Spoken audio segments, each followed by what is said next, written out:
సిద్దిపేట జిల్లా దుబ్బాకలోని PM Shri ZPHS పాఠశాలలో girls child empowerment club ఆధ్వర్యంలో మహిళా సాధికారికత కార్యక్రమం నిర్వహించారు. ఈ కార్యక్రమానికి పాఠశాల ప్రధానోపాధ్యాయులు పట్నం భూపాల్ ముఖ్య అతిథిగా హాజరై మాట్లాడారు. బాలికలు చదువుతో పాటు అన్ని రంగాల్లో రాణించాలని అన్నారు.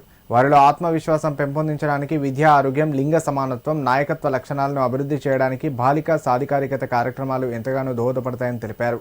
పాఠశాలలో బాలికా సాధికారికత క్లబ్ ఏర్పాటు చేయడం ద్వారా జీవిత నైపుణ్యాల శిక్షణ, ఆరోగ్య అవగాహన కల్పించడం, బాలికల్లో ఆత్మవిశ్వాసం పెంచి స్వతంత్రులుగా తీర్చిదిద్దడమే ఈ కార్యక్రమం యొక్క ముఖ్య ఉద్దేశమని ఆయన పేర్కొన్నారు.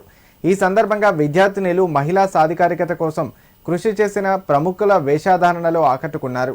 ఈ కార్యక్రమంలో గర్ల్ చైల్డ్ ఎంపవర్మెంట్ క్లబ్ నిర్వాహకురాలు, సాంఘిక శాస్త్ర ఉపాధ్యాయురాలు రజిత, ఇతర ఉపాధ్యాయులు, విద్యార్థులు పాల్గొన్నారు.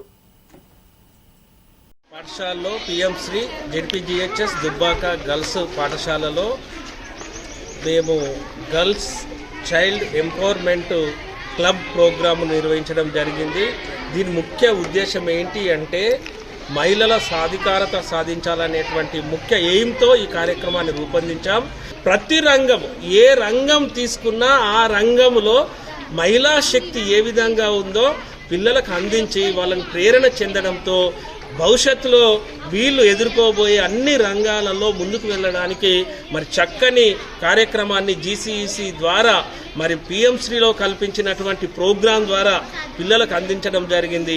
ఆ వేషధారణ మనం అనడం కాదు, కానీ ఆ పాత్రలో జీవించి ఆ పాత్రలో మనకు సావిత్రిబాయి పూలేకి సంబంధించినటువంటి అయితేనేమి, చాకలి అయ్య అయితేనేమి, సమ్మక్క సారలక్క అయితేనేమి, అంటే సాంస్కృతిక పరంగా ఇటు సైంటిఫిక్ పరంగా మహిళలు సాధించే ఎంత ప్రగతి ఉంది, ఆ ప్రగతిలో మీరు కూడా భవిష్యత్తులో భాగస్వామ్యం కావాలని ముఖ్య ఉద్దేశంతో ఈ కార్యక్రమాన్ని నిర్వహించడం జరిగింది. మరి మెంటరు, ఉపాధ్యాయుల సహకారంతో ఈ కార్యక్రమాన్ని విజయవంతం చేయడం జరిగింది. బాలికల ఉన్నత పాఠశాలలో మహిళా empowerment, girl child empowerment GCEC program నిర్వహించడం జరిగింది. అంటే ఇప్పుడున్న రోజుల్లో మహిళలు ఏ రంగంలోనైనా రాణించగలరు అనే ఉద్దేశంతో మా పాఠశాల విద్యార్థులను వివిధ గెటప్లో, అంటే వివిధ రంగాల్లో ఏ విధంగా అయితే వాళ్ళు అభివృద్ధి సాధించారో వాళ్ళను, మరియు ఇప్పుడున్న రోజుల్లో ఏ రంగంలోనైనా ఒక మహిళ తన సత్తా చాటగలదన్న ఉద్దేశాన్ని పిల్లలను అవగాహన కల్పించాలన్న ఉద్దేశంతో ఈ జీసీఈసీ ప్రోగ్రామ్ని నిర్వహించడం జరిగింది.